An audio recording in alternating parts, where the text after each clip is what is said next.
오늘 우리는 제96주년 3.1절을 맞아 3.1 독립운동에 숭고한 정신을 기리고자 이 자리에 모였습니다. 올해는 한국과 일본이 국교 정상화 50주년을 맞는 뜻깊은 해이기도 합니다. 이제는 보다 성숙한 미래 50년의 동반자가 되어 새로운 역사를 함께 써 나가야 할 때입니다. 우리는 양국이 미래로 함께 가는 여정에서 반드시 풀고 가야 할 역사적 과제인 일본군 위안부 피해 할머니들의 인권 문제를 조속히 해결할 것을 촉구해 왔습니다.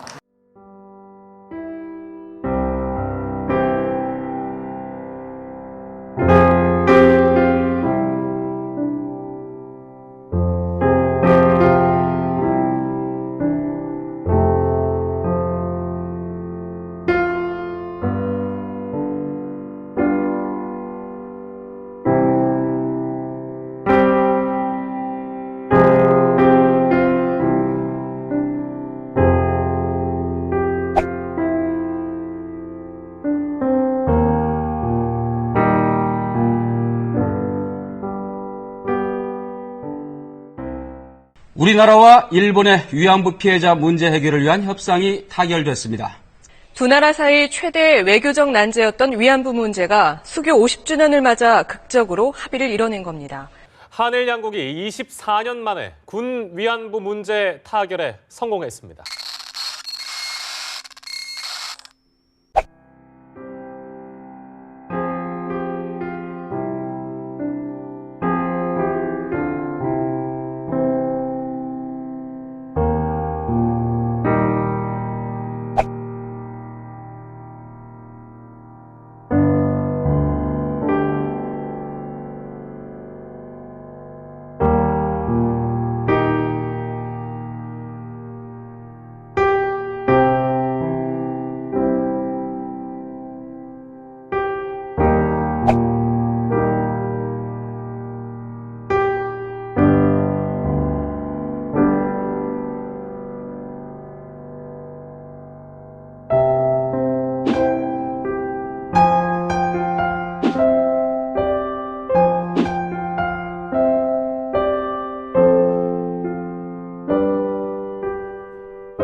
일본군 위안부 피해자를 지원하기 위한 재단이 어제 공식 출범했습니다. 네, 김태현 화해치유재단 이사장이 재단 출범과 관련한 기자간담회를 마친 뒤 캡사이신을 맞는 봉변을 당했습니다.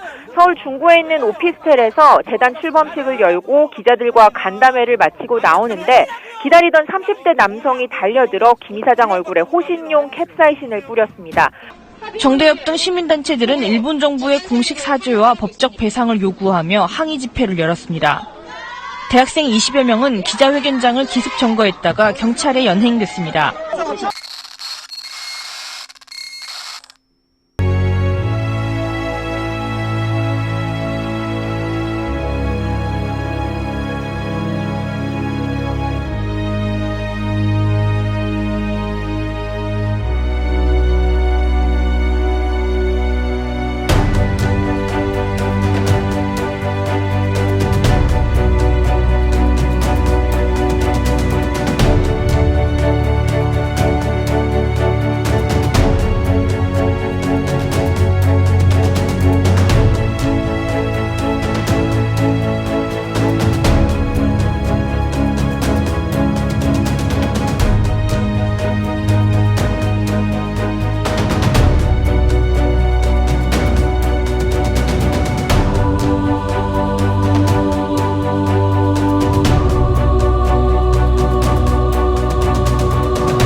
정말 기가 막혀요.